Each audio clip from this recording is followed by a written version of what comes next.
hindi gagawin ng Lord yun. Kaya napaka ganda po ng ginagawa ng Panginoon at natutuwa ako sa mga nakaupo sa likuran. Parang yung mga young people dito kami sa unahan. Yung mga senior dyan sa likod. Parang gano'n ba, ano? Meron pong bakante rito, pwede kayo lumipat.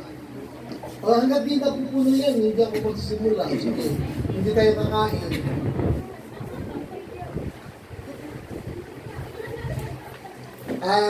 Nakakatuwa po na tayo nagsama-sama ngayon. At salamat din sa privilege na binibigay ni Pastora at ni Pastor Minister Philip sa privilege na tayo magsalita. Nagalakan po natin na makapagbahagi ng salita ng Diyos sa inyo. Gusto ko lang pong sabihin sa inyo na 30 minutes na yung tulog ko. Kaya pwede ba huwag na akong tulugan. Kasi parang hindi naman patas kung itong tulog nyo. Ako 30 minutes, tapos tutulugan nyo pa ako. Parang gano'n, di ba? No?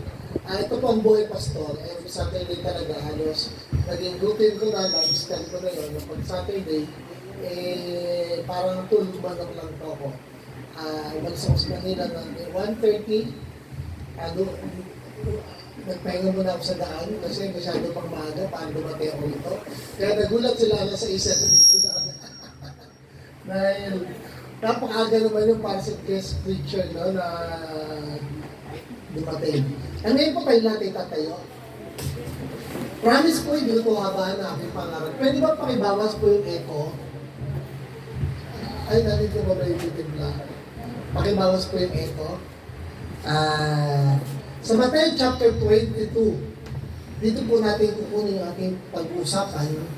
Sa Matthew chapter 22, tama-tama sa ating okasyon na actually hindi ko alam ngayon yung Thanksgiving Day din yun. But napakaganda po.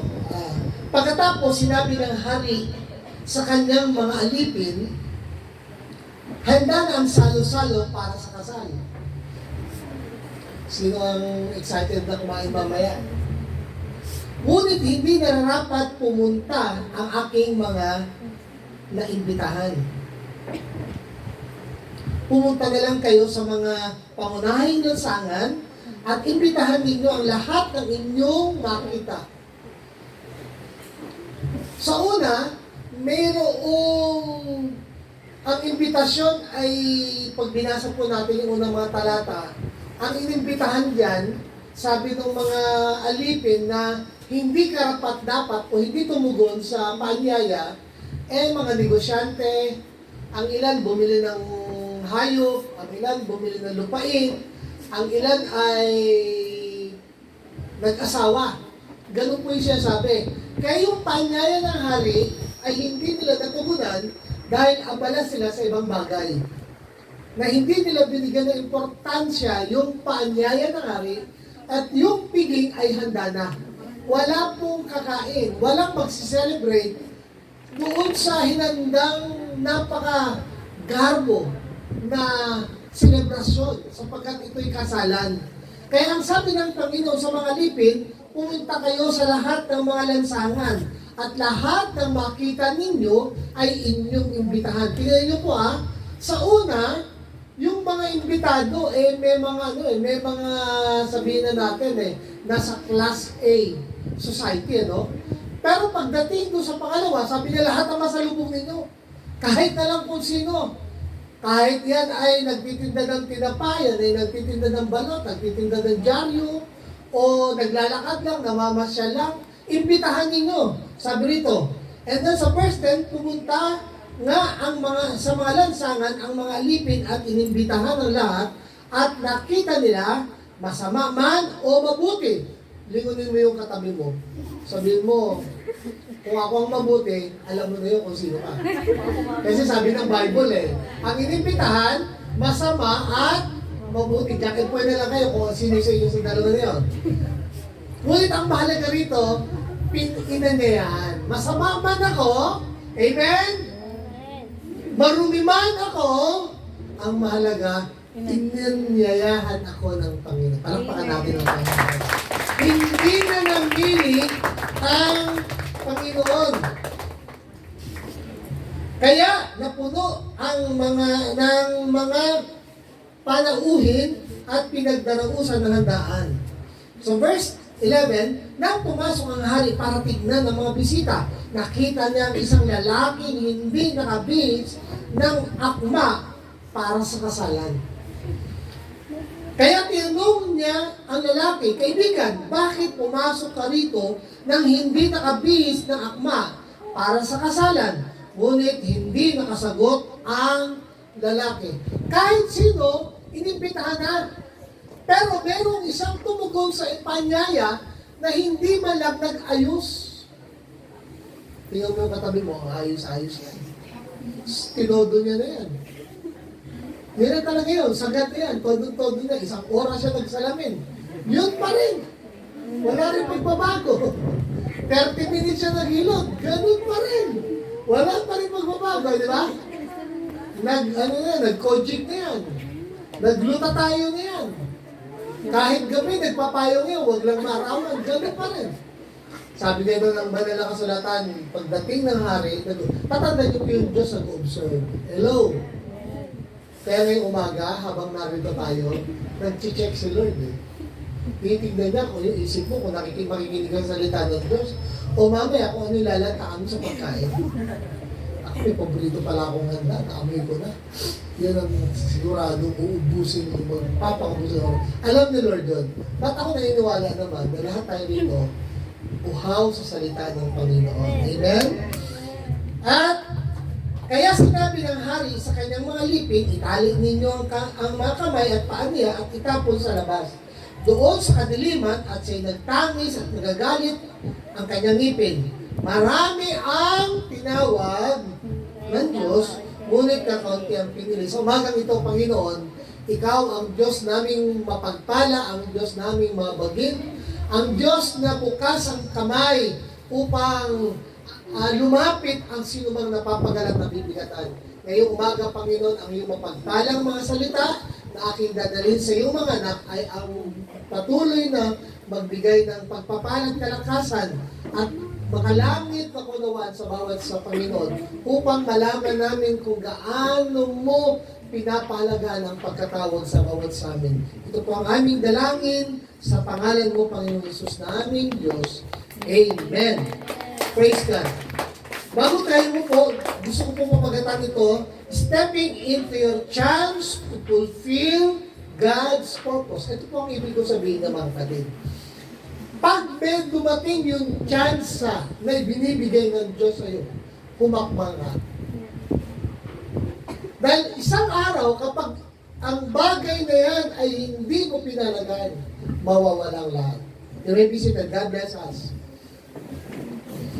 Ito pong talatang ito ay ipinapahayag dito yung isang tema na ang hari ay naghanda ng isang piging sapagkat ang kanyang anak ay ikakasal. Ngunit ang mga inanyayahan ay hindi dumating dahil abala sa ibang mga bagay. Kaya nang ang hari ay nakita niya na walang kakain ang kanyang mga hinanda, sabi ng Panginoon, ng hari sa mga alipin, lahat ng inyong masalubong, inyong anyayahan, maging mabuti, masama, maputi, maitim, mataas, maliit, balingkinitan, at mataba. Iyon yung katabi mo, singkit at dilat.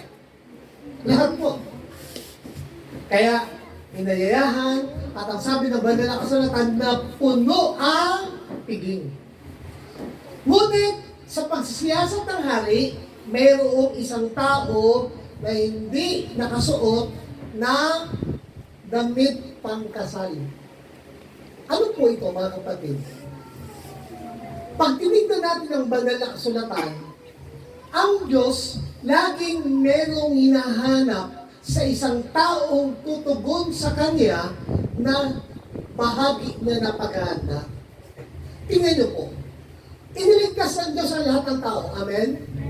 Ngunit ang tao ay merong partisipasyon para maligtas. Hindi ka maliligtas kung dahil may Diyos na nagkatawang tao at ibinigay ang kanyang buhay sa sanlibutan ang ibig sabihin kasama ka sa naligtas. Hindi po. Bagamat ang Diyos na ito na nagkatawang tao, naibig niya lahat ng tao ay maligtas, ngunit hindi mangyayari na lahat ng tao ay maliligtas. Sapagkat sinasabi ng banal na kasulatan, yung mga nagsitanggap sa Kanya, ang binigyan ng karapatang tawaging mga anak ng Diyos. At ang sabi na po sa Pablo sa Corinto, ligtas kayo kung matyagan ninyong iniingatan ang salitang ipinangaral ko sa inyo. Ang ibig sabihin, yes, ang Diyos sa katawang tao, bumaba sa mundo para iligtas ang buong sangkatauhan, ngunit hindi lahat ng tao ay maliligtas dahil may mga taong hindi tumutugon. Katulad po nito, advance yung panyaya sa kanila ng Panginoon, ng hari, ngunit hindi sila tumugon sapagkat sila'y busy sa ibang mga bagay. Alam niyo po yung pag-aaral, hindi masama, napakabuti niyan para sa iyong future. Yung pagtatrabaho, napakabuti para sa iyong future. Nahingay po masyado eh. Mas may... Yan. Para sa iyong future. Kailangan magtrabaho, kailangan magnegosyo. Ngunit ang hindi maganda, yung kalimutan ng tao ang Diyos sa bagay na dapat niyang gampanan sa Diyos. Di ba po, merong kasabihan, there is a saying that chances come only once. Minsan yung pagkakataon, lumaraan eh. Once lang eh. Pag yan lumampas, wala na. Kaya tingnan niyo po, yung mga unang inayayahan, nung sila ay pinuntahan at sinabing, busy ako sa kasal, busy ako sa pagbili ng baka, busy ako sa pagbili. Hindi na pinabalik ng Panginoon yung mga tao, yung mga alipin doon sa mga tao na yun. Tama? Kanino na?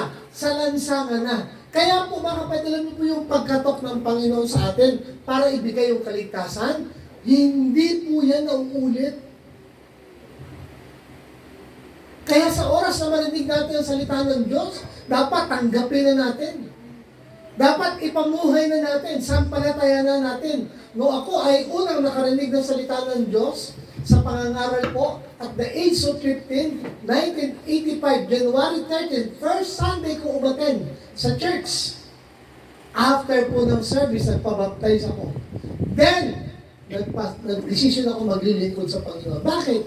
Kasi yung pagkakataon na binibigay ng Panginoon, sayang pag napalampas mo eh.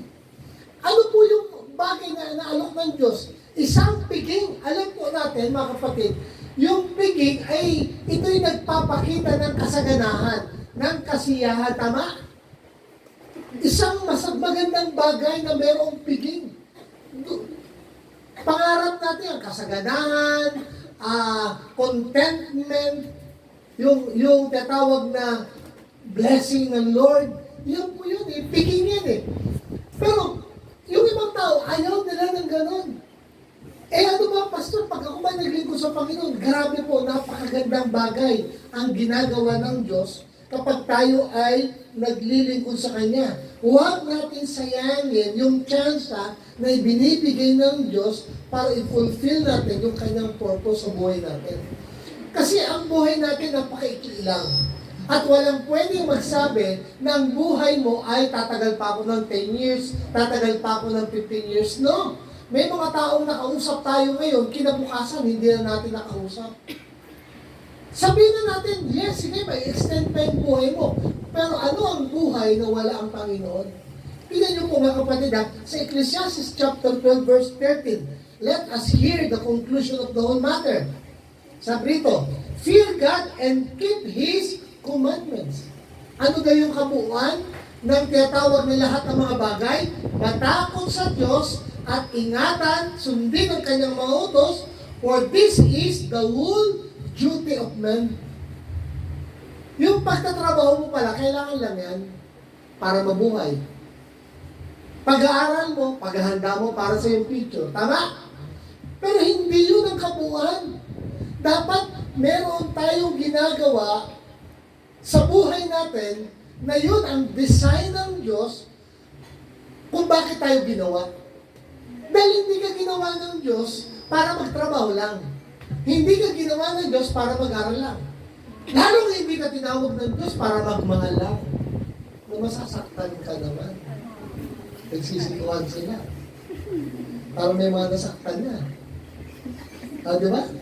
Di ba, Pastor, tingnan mo, namumugto pa yung mata mo. Ano sabi ni Solomon? Matakot sa Diyos at sumunod. Yun po ang ating gampanin sa mundong ito. Kaya tayo naririto. Tingnan po sinabi ni Ecclesiastes, Ezekiel chapter 22 verse 30. I search for a man among them to repair the wall and stand in the gap between me and behalf on the land. Sabi nito, of the land. So that I should not destroy it. Ano sabi ng Panginoon? Ezekiel? But I found no one. Nung naghahanap ang Diyos, nagagawa ng kanyang kalooban, natatayo upang huwag niyang sirain, parusahan ng bayan. Sabi ng Diyos, wala akong nakita. Pero ngayong hapon, umaga mo pala mga kapatid. Ngayong umaga, yung mga kaharap ko, handang-handang tumayo para gawin ang kalooban ng Panginoon. Amen ba? Sabi mo sa katabi mo, ako handa akong gawin ang kalooban ng Panginoon.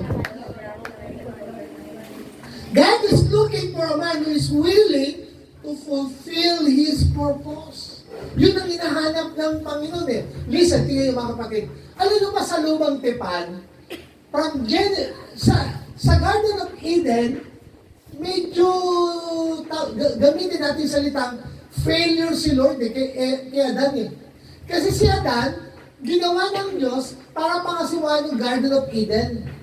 And then naglagay ng batas ng Panginoon, sabi ng Panginoon kay Adan, lahat pwede niyong kainin. Pero wag lang itong punong kawin na ito, nakakalam mo mabuti masama, dahil sa oras na kayo kumain, kayo walang pagsalang mamamatay. Ano pong ginawa? Kinain. Tama, di ba? Lahat ng babae magsabing amen. Sino nagbigay kay Adan? Bakit kinuha ni Adan? Takot kay Eva. Di ba? Pagdating ng Genesis chapter 16, grabe. Wala nang ibang kinatha, sabi ng banal na kasulatan, nang dumalaw ang Diyos sa mundo. Nakita niya ang mga tao, wala nang ibang inisip, kundi kasamaan, pangsarili, kasakiman, katakawan, mga kapatid, mga bagay na hindi nakalulugod sa Diyos. But take note, sino ang hinahanap? Sino ang umagaw ng atensyon ng Panginoon? Si Noah. Sino si Noah? Righteous. Taong may takot sa Diyos. Alam niyo po, hindi hahanapin ng Lord sa iyo yung yaman mo. Hindi hahanapin ng Panginoon yung mga certificate mo yan. Yung mga titulo ng lupa mo, yung mga accomplishment mo. Ang hinahanap niya sa tao, yung may takot sa Kanya. Alam niyo po yung taong sumusunod sa Diyos, attractive yan sa Panginoon. Na-attract si Lord. Kaya kapag ikaw, kasi nakikita ng Diyos yung ating puso nababasa niya ating isip. Kaya nung ang Panginoon tumitingin doon sa Genesis chapter 16, sabi na nakita niya si Noah na lumalakad na matuwid at may takot sa kanya. Kamaya mo yung katabi mo, sabi mo, kalabitin yung katabi mo. No, parang ako si Noah May takot siya. Pwede natin palakpakan ng Panginoon. Sa panahon na ito, ngayon, kakaunti na lang Alam niyo po, ang dami umaagaw sa ating atensyon, ang dami umaagaw sa ating oras, sa ating panahon. Hindi naman, sabi ko hindi po naman yan masama. Ngunit huwag natin kakalimutan na tayo nilalang ng Diyos para gawin ang kanyang purpose. Kaya nga na tayo tinatawag para ibalik muli doon sa original na disenyo natin. Huwag natin kakalimutan na may Diyos at ang buhay natin ay hiniram lang natin sa Panginoon. Tingnan nyo, Acts chapter 13 verse 22. Sabi ng banal na kasulatan, I found David the son of Jesse, a man after mine own heart, which shall fulfill all my will. Paano naagaw ni David ang atensyon ng Diyos? Na ang kategorya niya, sabi ng banal na kasulatan, a man after God's own heart. Kasi, si David gustong gawin ang kalooban ng Diyos. Kayo, habang mga bata pa kayo, huwag lang yung pogi hanapin ninyo, huwag lang yung maganda. Dapat, alam niyo po, dami natin sinisearch, dami natin sinasaliksik. Ang tao, ang dami gustong matutunan, ang dami gustong malaman. Pero pinakamagandang bagay na dapat natin matutunan kung papaano makinig sa tinig ng Diyos. At dapat natin saliksikin ano ang kalooban ng Diyos sa ating buhay. Dahil yun ang nag-a-attract sa atensyon ng Diyos. At take note, nung si David na-attract niya atensyon ng Diyos, pinagpala ng Diyos ang buhay ni David. Ulitin ko, baka hindi nyo narinig. Pag na-attract mo ang atensyon ng Diyos, may kasamang blessing yan. Pero pag na-attract mo ang atensyon ng crush mo, sasaktan ka lang yan. Kasi may ibang crush yan. Amen? Sino nakaka-relate? Kinikilig ka pag nakita mo siya. Pero hindi ka naman niya napapansin. Pero si Lord, sino ba rito gusto pagpalain? Noong 2026, sino gusto maging masaganang buhay? Amen! Sino ang gusto maging masaganang buhay sa 2026? Amen! Sa banal na kasulatan po, lahat ng nag-attract sa attention ng Diyos at sumunod sa Diyos, pinagpala ng Diyos ang buhay. Walang taong naglingkod sa Diyos na kanyang pinabayaan. At yan ang sabi ni David. Na ang kanyang angkan ay namalimos ang tinapay. Kaya si David, nakita ng Diyos na si David gustong gawin ang kanyang kalooban. Kaya wala pong pinipiling edad dyan. At the age of 15, first time ko umatin sa service, alam mo, nasa mind ko, the age of 15, sabi ko, Lord, gusto ko yung katulad ng nakatayo na yun. Yung ginagamit mo. Mahihain po ako. Hindi na ba nararamdaman? Napakamahihain po. Hindi po ako makwentong tao eh. Kasi nga, mahihain ako eh. Alam mo mga mahihain, di ba? Mahihain, parang nakikinig ka na lagi. Pag may nagpapatawa, tawa ka lang ng tawa. Di ba? Ganun? Kahit corny yung kwento, tawa ka lang kasi wala kang barahan. Ganun lang. Pero sabi ko, Lord, to God be the glory.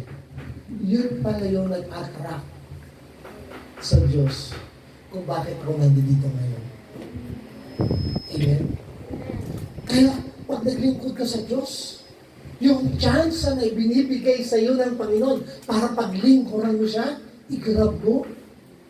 Alam niyo po ang ministry, dapat yan tinitreasure. Yung paglilingkod sa Panginoon, yung pagdalo-dalo mo rito, yung paglilinis mo rito, yung pag-akay-akay mo, pag-share mo ng mga bagay na ginagawa ng Diyos, lahat yan naka-record sa Panginoon. Maaaring hindi napapansin ng leader, pero yan naka-record sa Diyos. Ang importante, hindi man tayo nakikita ni numan at hindi man tayo na-appreciate ni numan. Ang mahalaga, nakikita ng Diyos ang ating ginagawa. Dahil siya ang magre-reward ng bagay nating mga ginagawa. Ano po ang napakaganda kapag ikaw ay naglilingkod sa Panginoon? Sa Psalms 34 verse 19, many are the affliction of the righteous, but the Lord delivereth him out of them all. Kapag naglilingkod ka sa Diyos, merong struggle. Tama ba? Kasi merong trials. Bakit? Mga kapatid, bakit ba, pastor, nung nag-decide ako maglingkod sa Panginoon, merong mga struggle? Bakit merong pressure? Siyempre, number one, si Satanas, ayaw niya yan. Pangalawa, hindi naman lagi na si Satanas, ikaw din minsan ang may dahilan. Minsan, wrong focus, wrong, yung priorities. Hindi si Lord ang priority mo eh. Kaya mag-struggle ka. Dapat fix ka doon sa yung desisyon. Maglilingkod ako sa Panginoon habang ako'y nabubuhay. Hanggang sa dulo ng aking hininga, gagawin ko ang kanyang kalooban. Kasi yun po talaga ang dahilan bakit tayo nag-exist sa mundo nito. Para gawin ang kalooban ng Panginoon. At kapag ginagawa mo kalooban ng Diyos, remember, mayroong problema kang ma-encounter. May mga pagsubok. At ito, napakaganda. Doon si Marley, kung ano maganda. Sa mundo, may problema rin naman yung mga tao sa mundo, di ba? May mga nagbibigting nga eh. Mga kapatid, nakita natin, meron lang tumalon. Ang daming problema. Pero kaya naman, pag nasa Lord ka,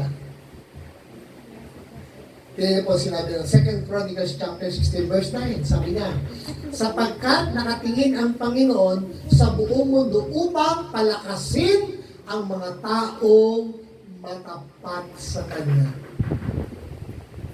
Maraming kapighatian, maraming pagsubok, marami kang mararanasan sa struggle, maaari yung mga magulang mo, hindi ka maintindihan, maaari yung asawa mo, pinipersecute ka, maaari sa sarili mo, kasi ganito po yung pag maglilingkod ka sa Panginoon, meron ka talagang isusurrender, meron ka talagang i-give up.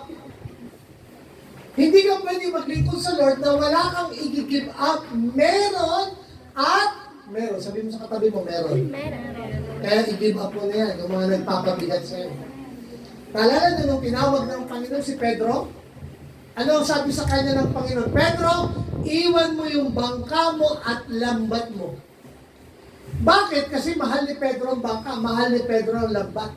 Yun ang source of income niya, kabuhayan niya. Nakita ng Diyos, magiging lang, kaya pinaiwan. Anong ginawa naman ni Pablo nung siya tinawag ng Panginoon? Sabi niya, hindi mahalaga sa akin kung ano yung aking maranasan, kung ano yung aking kalalagayan. Basta ang goal ko, maganap ko lang ang kanyang kalooban. Na magpatotoo, patungkol sa Ebanghelyo ni Kristo. Amen? Kaya dapat po malinaw sa ating mga kapatid. Bakit ka ba nandito ngayon? Bakit kung tayo nandito ka ngayon? Kasi pastor, mamaya masarap yung salo-salo eh. Kasi pastor, last Sunday to dapat nandito ako para yung first Sunday, talagang i-bless ko ni Lord. Kaya tayo narito para maglingkod sa Panginoon. Amen? Makakaranas ka ng panghihina, makakaranas ka ng discouragement, pero ang napakaganda, sabi ng banal na kasulatan, nakatingin ang Panginoon sa mga taong gumagawa ng kanyang kalooban at sa oras na sila'y nanghihina, palalakasin sila ng Panginoon. Pwede mo mong palakpakan ng Panginoon. Yung malakas ang palakpak. Tatanda natin, sa bawat buhay natin, mayroong purpose si Lord. Sa buhay mo, may purpose si Lord. Iba yung disenyo niya sa buhay mo. Iba yung disenyo niya doon sa katabi mo. Magkakaiba tayo. Pero lahat ng yan ay para sa ikabubuti natin. Kaya pag binasa mo ang Bible, wala niyang kwento na pareho sila ng kwento. Tama? Wala eh. Pag binasa mo yung mga heroes of faith, iba't iba yung kapamaraanan ng Diyos kung paano sila tinawag at paano ang Diyos kumikilos sa kanilang buhay. Ganun po ang Panginoon. Kaya hindi mo pwede kumpara yung buhay mo sa katabi mo. Basta malaga, ginagawa ko ang kalooban ng Panginoon, ginagawa ko ang kalooban ng Diyos, gagawin ko ang kalooban ng Diyos, susunod ako sa kalooban ng Panginoon. Bakit? Dahil tinawag ka ng Diyos, nung nasa bahay sinapupunan ka pa lang, meron ng design ng Diyos sa buhay mo. Sa totoo po mga kapatid, ako rin nagulat ako nung nagpastor na ako. Kasi sabi ko sa inyo, mahihayin ako eh. Hindi ako kakwento. Diba lata naman? Pero sabi ko, Lord, meron palang nakatago sa puso ko na ganito ako ngayon. Alam niyo yung husay ninyo? Meron pa kayo ilalabas eh. Kalabitin mo yung katabi mo. Diba ang hirap ng mahirap? Sino po rito yung mga magulang nila mayaman? Itaas ang kamay. Yung meron ka mamanayan na hektarya, pag namatay si lolo mo, sindero ka. Diba? O, nagtitinda ka na lang ng kasi. Gano'n. Wala. Pero alam mo po, pag tayo naglilingkod sa Lord, grabe. I-bless talaga tayo ng Panginoon. Excited ba kayo sa blessing ng Lord? Amen. Tatanda natin, bawat isa sa atin ay merong konkretong disenyo ng Lord na dapat ay nang sinesearch natin. Dapat ay nang inaalam natin. Kaya sa 2026, kung meron kang dapat galingan, galingan mo yung paglilingkod mo sa Panginoon. Kung meron ka dapat unang i-priority, yung paglilingkod sa Panginoon. Gawin mo yung pinaka-the best mo sa Panginoon. Kung nag-aaral ka, magaling ka sa school, nagta-top notcher ka, good! Pero dapat mas galingan mo ang paglilingkod sa Panginoon. May mga nanay, magagaling na nanay. Di ba? Alam mo paano mo malalaman yung magagaling na nanay? Madaling araw pa lang, gising na yan, nagluluto na yan, tama? Tulog pa yung mga anak, gising na yan, nagluluto na yan. Para pag gising ng mga anak nila, magaling na nanay. Praise God, pwede natin palakpakan ng mga nanay natin. Ngayon, yung mga tatay, na kahit hirap na, nagpupumilit pa rin na magtrabaho para isupply ang pangailangan sa kanyang pamilya. Magaling po ng mga tatay. Pero kung ginagalingan natin sa ating pamilya, mas galingan natin ang paglilingkod sa Panginoon dahil ang paglilingkod sa Panginoon ay tsansa. Alam mo po natin yun? Pagkakataon yun ay binibigay ng Diyos sa atin. Na hindi po dapat ipinagmamakaawa ng Diyos. Dahil kapag tayo naglingkod sa Diyos, ibabalik naman ng Panginoon ang mga pangangailangan at pagpapala mo sa buhay. Alam niyo po yung taong naglilingkod sa Diyos, hindi na kinakailangan humingi ng humingi.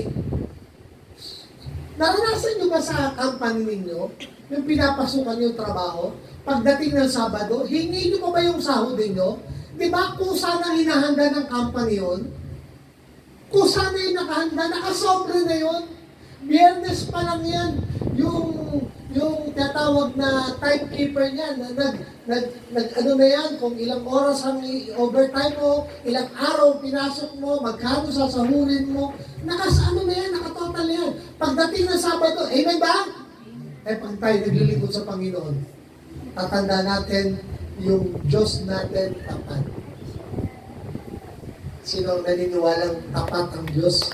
Pwede bang palakpakan ang palakas ng Panginoon?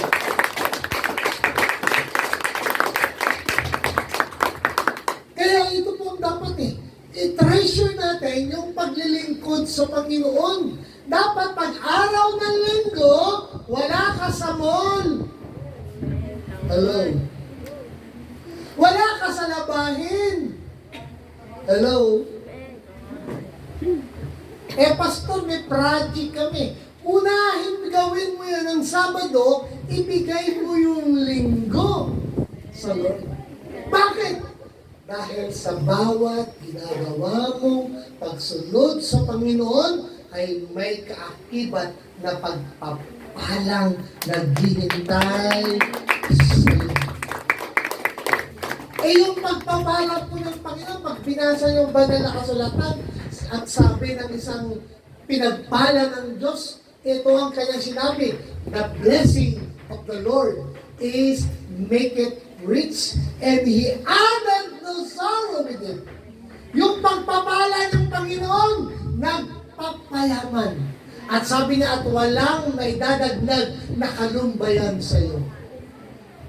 Diba? Sa araw, pag dalo ko rito mga kapatid, wala na kayo rito. Nasa malaki na kayong simbahan. Okay?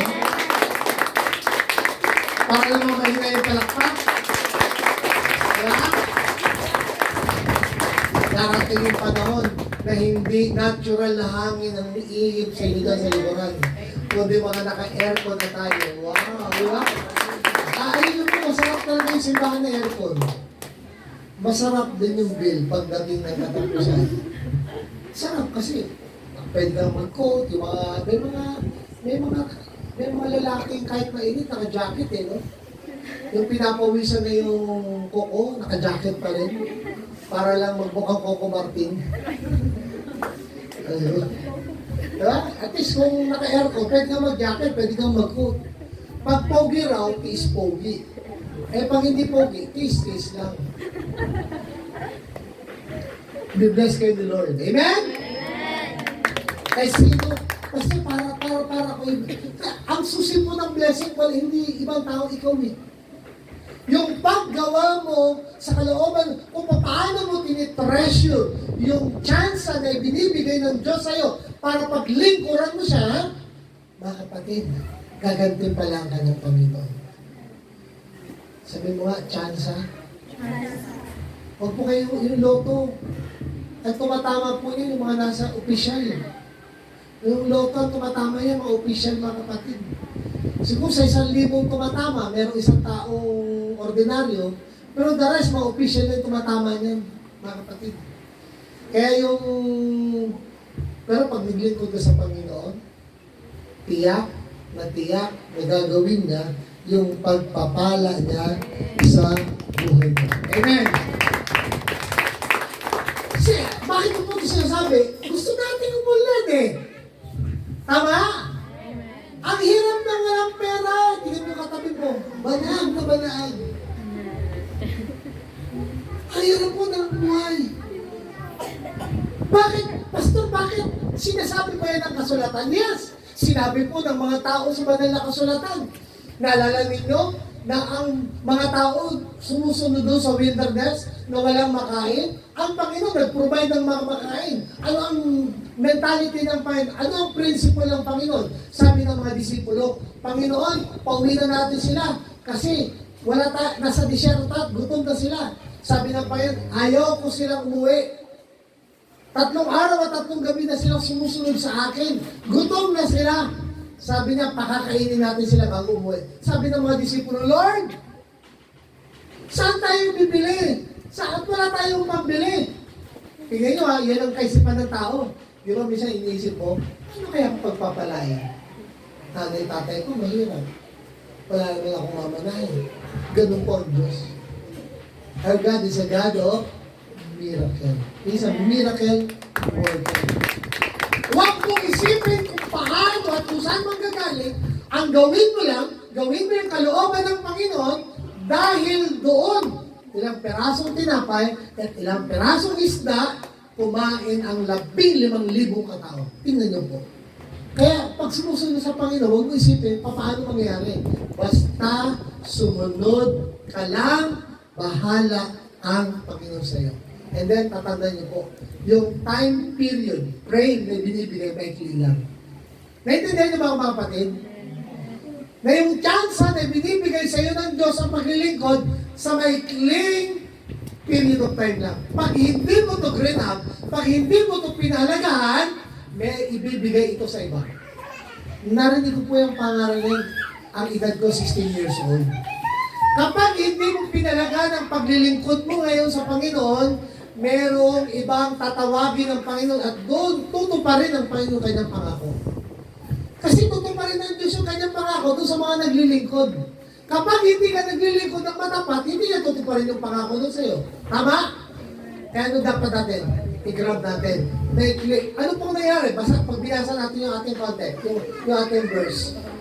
Yung mga inanyayahan, hindi pumaroon. Kaya ano ang desisyon ng hari?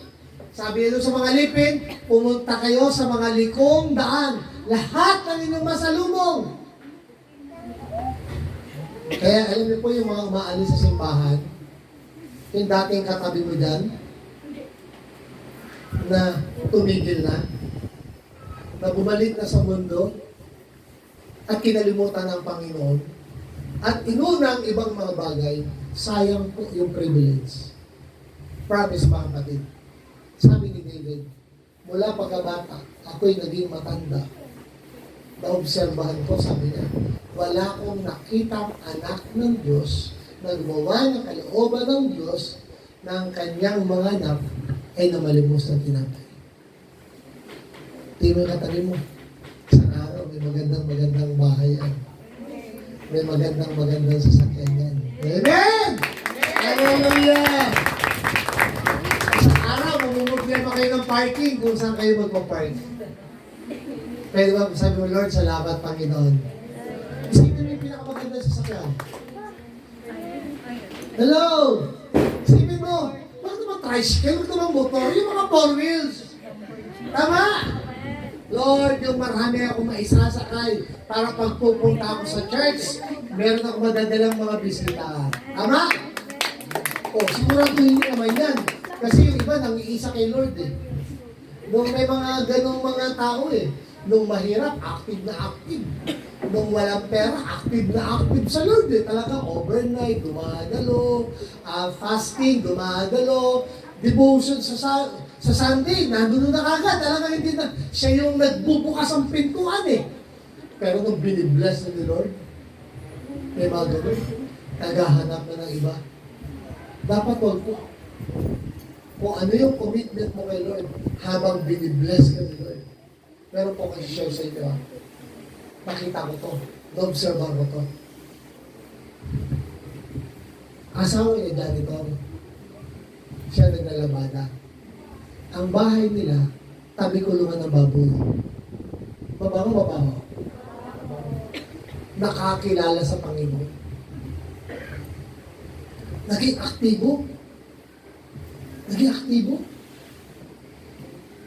Yung janitor, wala silang anak eh. Inampon na pamangkin. Nakapagtapos yung inampon. Naging seaman. Nagpadala ng first salary. Binigay sa nanay. Ang ginawa ng nanay, inilagay sa tithes, ibinigay sa Panginoon. Yung tawag doon, yung first fruit. Active. Bandang, nung sumasagana, nakalimutan na si Lord. Alam mo yung blessing, nakakalula rin eh. Nakakaligaw. Nawala na. To make the story short is, ito po ang nangyari. Yung kanilang inaasahan na bubuhay sa kanila, dahil nalulong sa nag-church din po sa amin yun. Dati yung simbahan namin, looban ng palengke, tagtara ng baboy, tagtara ng manok. Mga kapatid, ligo na umaga, papasok ko ganun, puno na ng dugo yung damit ko.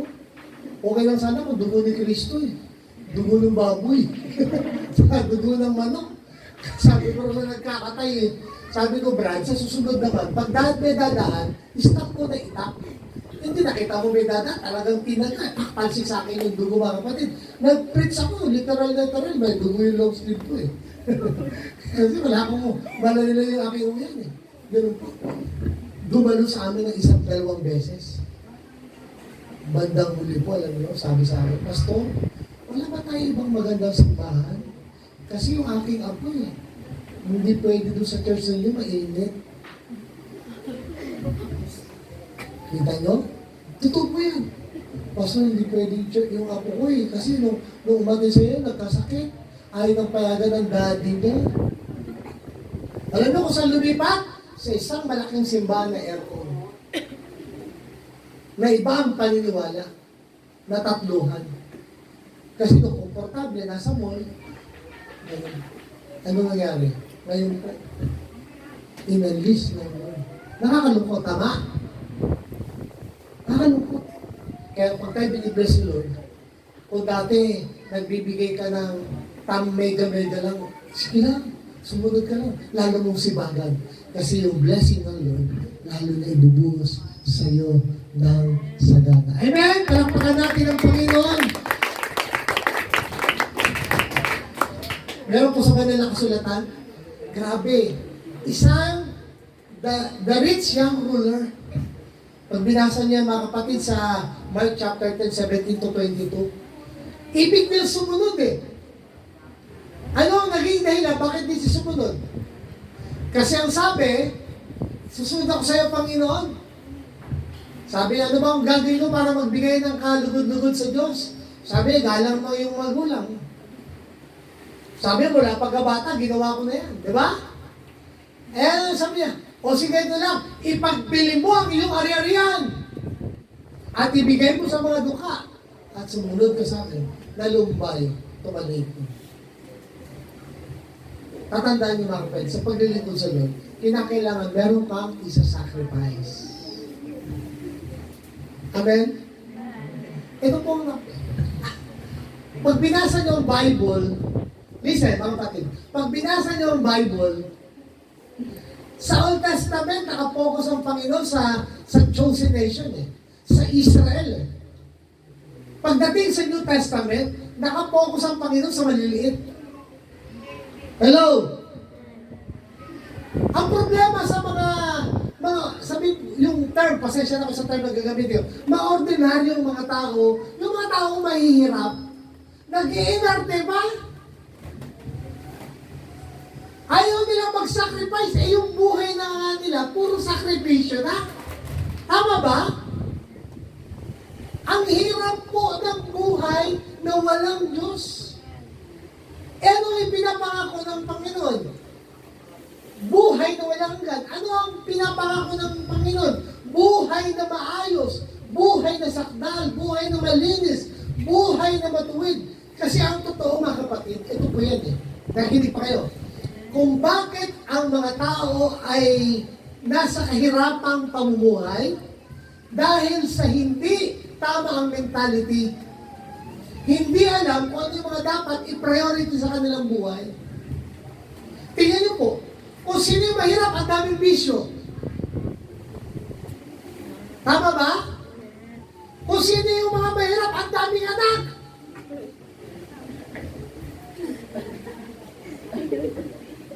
Tama po ba? Paano hindi maghihirap? Ang bigas ngayon, mahal na. Ang gulay ngayon, mahal na. Mas mahal pang isda kaysa sa baboy at baka. Sipin ninyo mga kapatid. Kung 5 ang anak mo, bakit? Kasi nga, tapos marami pang bisyo. Kaya alam mo po, bakit naghihirap? Kasi hindi maayos. Bakit hindi maayos ang kaisipan? Tatanda natin. Sinabi ni Apostol Pablo, ang Diyos ng sanlibutan ito, binubulag ang kaisipan ng mga hindi mananampalataya. Bakit? Ano ibig sabihin ng binubulag? Hindi literal, kundi ang kanilang kaisipan, number 1, para hindi nila makita ang kaluwalhatian ng Panginoon sa pamamagitan ng kaliwanagan ng Ebanghelyo. Dahil pag naayos ang buhay ng isang tao, alam niya kung ano yung kanyang priority. Tingin niyo po mga kapatid, paano parang inaalipin sila, dinadaya sila. Sige lang, magbisyo ka na magbisyo. Masarap yan, kailangan mo yan. Yan na lang kasiyahan mo Kaya, bandang huli mo, magkakasakit. Tapos walang mababudget sa pamilya dahil sa mga bagay na ginagawa. Pag tayo naglingkod sa Panginoon, sino rito yung ikaw lang manampalataya sa pamilya ninyo? Meron ba rito? Yung ikaw lang. Hindi mo kasama kapatid mo, hindi mo kasama magulang mo. Meron ba rito? Ako po, 15 years old. Ako lang mag-isa. Bunso ako mga kapatid sa magkakapatid. Alam nyo, ako, pinipersecute ako ng tatay ko. Sabi sa akin ng tatay ko, pag ikaw umalis ngayon, subukan mo lang. Pag nagsalita po yung tatay ko ng gano'n, ihanda mo na yung puwet mo. Dahil sisinturunin ka talaga, Meki. Sabi ko sa isip ko, noong araw nga, sa ikasisira ng buhay ko, barkada ang unahin ko, bago ako makinig sa tatay ko. Pero ngayon, magdidesisyon ako. Maglilingkod pa rin ako sa Panginoon dahil alam ko, ikabubuti ko ito. Ako, hinarap ako ng tatay ko, mga kapatid. Pangalawang linggo, kinausap ko ng tatay ko, masinsinan. Nakainom. Yung tatay ko po, pag nakainom, bigla na lumulus ito kami. Minsan nga, totoo ko yun. Minsan, sapak ako nun, halos hindi ko alam kung tao pa ako Nahilo talaga ako, mga kapatid, ganun yung tatay ko. Alam nyo, sinabi ko at age 15, sabi ko, Tay, hindi ka ba natutuwa sa araw magkakaroon ng anak na pastor? First time ko sumunod sa tatay ko ng ganun. Dahil ang tatay ko, ayaw niya sasagutin mo. Pero pinanindigan ko, maglilingkod ako sa Panginoon. At to God be the glory. Yung tatay ko po, bago siya kinuha ng Panginoon, 3 years bago siya kunin ng Panginoon, binautisman ko sa pangalan ng Panginoon. nanay ko na against. At banda ko mga kapatid, yung nanay ko po, after pandemic siya, na kinuha ng Panginoon, nakatanggap din sa Panginoon, nakita niya yung buhay namin na maayos. Glory to God. Kasi sabi ko sa inyo, yung i-share ko po sa inyo, part po ng aking testimony. I-treasure ninyo yung paglilingkod sa Panginoon. Pahalagahan ninyo yung pag-aaral ninyo, pahalagahan ninyo yung trabaho ninyo, pero mas bigyan nyo ng value ang paglilingkod sa Panginoon. Kasi yung pinag-aralan mo, hindi ka tiyak yan na yan ang magiging daan para ikaw ay maging masagana. Maraming natapos, wala rin naman, tapos din ang buhay. Amen? Hindi naman porket may mamanahin ka, maganda na buhay mo, hindi yun. May mga kilala tayo mga tao na anak ng mga may kaya, pero sila nagdahog din. Pero tiyak ang sinasabi ng banal na kasulatan, kapag naglingkod ka sa Panginoon, kapag treasure mo yung paglilingkod sa Diyos, isang araw, yung Diyos na nakakita ng lahat ng iyong ginagawa, gagantimpalaan ka ng Panginoon. Amen? Praise God. I challenge you in the name of the Lord, brother and sister, kung ngayon 2025, maybe naging pabanding-banding ka. Ngayon 2026, doon sa list ng iyong mga priorities, number 1 si Lord. But seek ye first the kingdom of God and His righteousness and all these things. But seek ye first the kingdom of God and His name. Amen? Everyone say amen? Amen. Unahin mo si Lord. Pag linggo, iwan ang labahay. Pag may bisitang dumating, bitin mo sa church. Kapag ayaw sumama, iwan mo. Bakit? Mas mahalaga sa akin si Lord kaysa sa iyo. Kasi ikaw, pautangin mo lang ako. Babayaran ko pa yon. Pero si Lord, ibibless ako. At sinasabi ng banal na kasulatan, yung blessing, siksik, liglig, at tumatapaw. Amen? Praise God. At ang napagandang bagay dito mga kapatid, hindi lang sa'yo yung pagpapala sa iyong anak at susunod na henerasyon. Naalala ko yung aking anak na bunso ko ngayon, to God be the glory. Sabi niya, nung panahon na nagsisimula kami sa paglilingkod, pioneering stage kami, sabi niya, alam mo pa, sumanggi sa isip ko, magkakakotse kaya kami. Kasi yung mga kaibigan, yung mga klase sa school, may mga magulang, may mga kotse. So, magkakakotse kaya kami. Kaya nung minsan, drive ako, sakay ko siya. Sabi, alam mo ba, yung bata ko, inisip ko yan, nagtanong ko kay Lord, magkakakotse kaya kami. Ganun ba kami? Tapos, minsan po magkakasama kami sa isang sasakyan kami pamilya. Sabi nung aking anak, doon sa aking apo, alam mo, swerte mo. Kasi nung araw, pag pupunta kami sa church, kinakailangan gisingin na kami dahil sa jeep, bababa. Di ba ganyan? Uy, gising na! Bababa na! Kaya tinaantok-antok ka pa, pipilit kang bababa. Dahil magalit si mama, magalit si papa. Dahil yung jeep, pantala. Pero ikaw, sabi yun sa akin, sa pamangkin niya, swerte mo. Meron na tayong sakyan, nakakain mo na yung gusto mo, yung mga gamit mo, doble-doble na, hindi ka tulad ng mga bata kami, sabi ng aking buso, nung kami mga bata, kung ano yung pinaglitan ng ibang mga kapatiran, kanila susunod. Amen? I challenge you in the name of the Lord. Bakit kami? Naintindihan niyo ba ako mga kapatid? Naintindihan niyo ba ako ngayong umaga? Kayo ang gagamitin ng Lord upang masustain ang need ng ministry. Tayo natin tatayo. Glory to God.